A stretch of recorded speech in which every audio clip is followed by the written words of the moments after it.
All right, here we are, an impromptu, I say, lunch episode, Bulldog Illustrated, with the megaphone man himself, Vance Leavy. Props, baby. We'll need to pause about 20 seconds for the sound distortion. And young Hamilton Culpepper, a Bulldog since birth. And guys, it's the Deep South's oldest rivalry, 61, 56, and 8. Georgia-Auburn got this whole thing started back at Piedmont Park in 1892. And this is obviously a massive game. And let's set the stage here. Georgia's been rolling. After that 10-3 win over Clemson, Dogs been putting up big numbers, looking very impressive. Auburn, heartbreaking loss at Penn State, but since then they found a way with a couple of fourth quarter comebacks, and we've seen it through the years.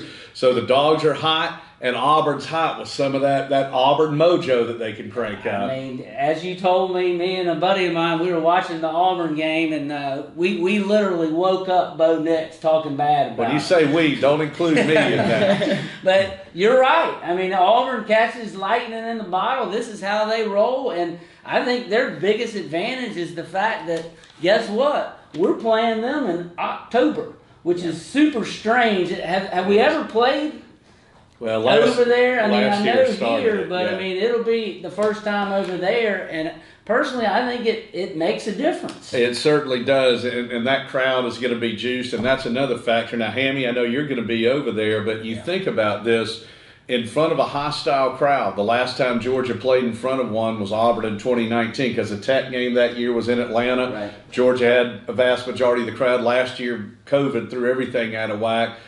Georgia-Clemson was a neutral site. In the Vanderbilt game, Georgia had, 75-80% of the crowd. So that's one of the things that Kirby has talked about for so many guys on this team. For the freshmen and sophomores, this is the first time they've been in something. Oh, yeah. No, Jordan-Hare's a scary place to play, especially going into this year. Like you said, they haven't had a true away game at all last year. We had neutral site this year with Clemson and Vandy.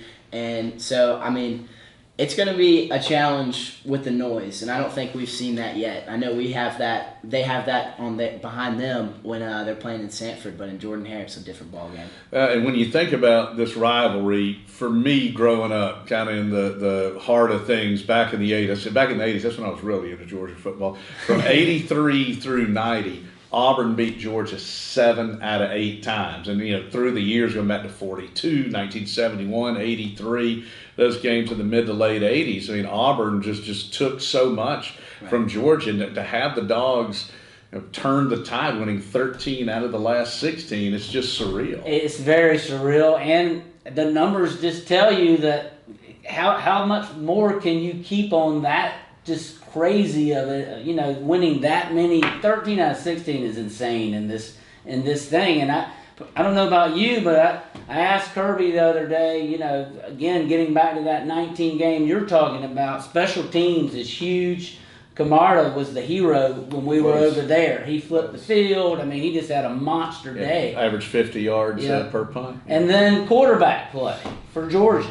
What are your thoughts there? It starts with not making mistakes, and the good thing is the last couple of games, Georgia hadn't been turning the football over. Now, and again, getting back to this series and going over there, so Hammy, you don't have as much scar tissue as us old guys do from just the great teams, and you're almost there, and then just something devastating, something crushing happens. Right. So I would say, too, because you want your team to be confident, not cocky. The young fan base, are we too cocky or are we confident? What's the call? The confidence is at an all-time high, and I would say there are some fans that have crossed the line to cocky. Okay. And unfortunately, we're the ones, sitting in the classroom with the football players and all that.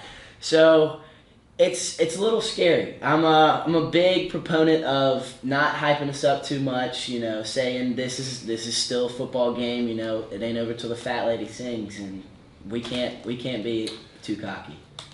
So we're saying the message is confident, not cocky. Confident, not cocky. Just so everybody knows, my mic here was blue. So, again, very impromptu. I covered it with this issue's cover. Some sponsors. We got McDonald's, Vic Long, Crown Royal. and Heary's.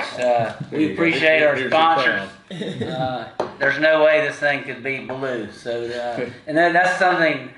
No blue, no orange, no yellow in the fall. It's real simple. Yeah, it's pretty simple there, but it's it is one of those things about being confident, especially when, for whatever reason, the last decade or so, and I think a lot of it has to do with nationally with ESPN's just push of the playoff and national championship or bust, and obviously so many of our neighbors have been able to cash in and win the whole thing. And even in rivalries that Georgia's dominated, that's kind of become the thing that they've trolled Georgia on that it's been since 1980 with all those near misses there. So with this obsession from so many people with winning the whole thing, I would also just caution, because I'm a big mojo and karma guy, just you be confident, be humble. You know what? If we win the whole thing, it's Christmas every day for the rest of the year. I mean, it's real simple. One game at a time. One I think at a I told you time. before I came in here, I listened to Tim Tebow and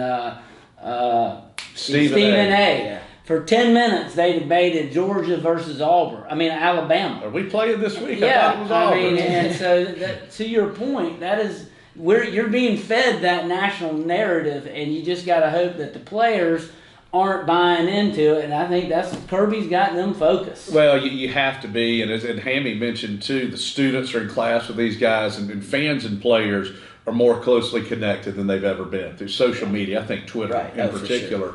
And I asked last year, we were doing the 40 for 80 project with the university, which was so great, kind of going through game by game for the 1980 season. And I was talking with Rex Robinson. This was, I think we were doing the South Carolina edition. And I said, well, Rex, at this point, we're 7-0, we're number 4. Were you able to block out the noise and distraction? He said, Jeff, honestly, at that point, it was, you just didn't pick up the paper, and maybe the local news would run a 2-minute segment on you there. But Right. now it's the constant. It's much more difficult to do, and that is a big job for a coach right now Right. when you're contending. Yeah, I mean, even the players, like, just walking on campus, sitting in their dorm room, they're just scrolling Twitter, and the rat poison's out there, and if they buy into it, it's not good, but I think Kirby's gotten focused. Well, humility, as Kirby said, it's just a week away. Right. And it's, now, obviously, this is a game you take a 1-point win.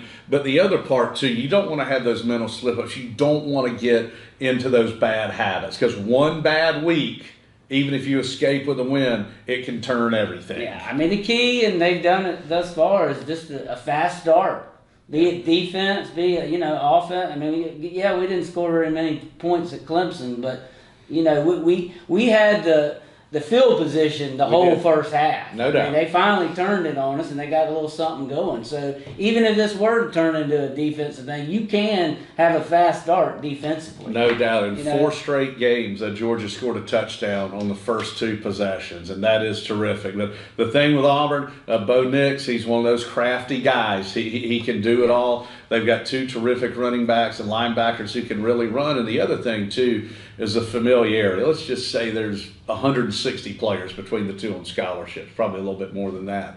Probably 140 of those guys were recruited by both of these schools. Right. Mike Bobo's at Auburn. He and Kirby and Muschamp, those guys have been coaching against each other, playing against each other forever. So this is usually a game. There aren't going to be too many tricks. That was like that with Coach Dooley and Pat Dye. Right. And it is Kirby, when I talk to him each week, said, this is a game that's going to come down to the trenches. And in Georgia-Auburn, it's been like that since 1892. All right, well, now I think it's time to do the impromptu celebrity prediction. Downing has gone and jinxed us. Which Jeff Dantzler by no means I have nothing to endorses do with this, this. but this is impromptu. So, All right, we're back with Pepe's picks. With a smashing defense reminds me of smashing fresh avocados for guacamole. The Dogs look to roll like a heavy burrito over AU, 31-3.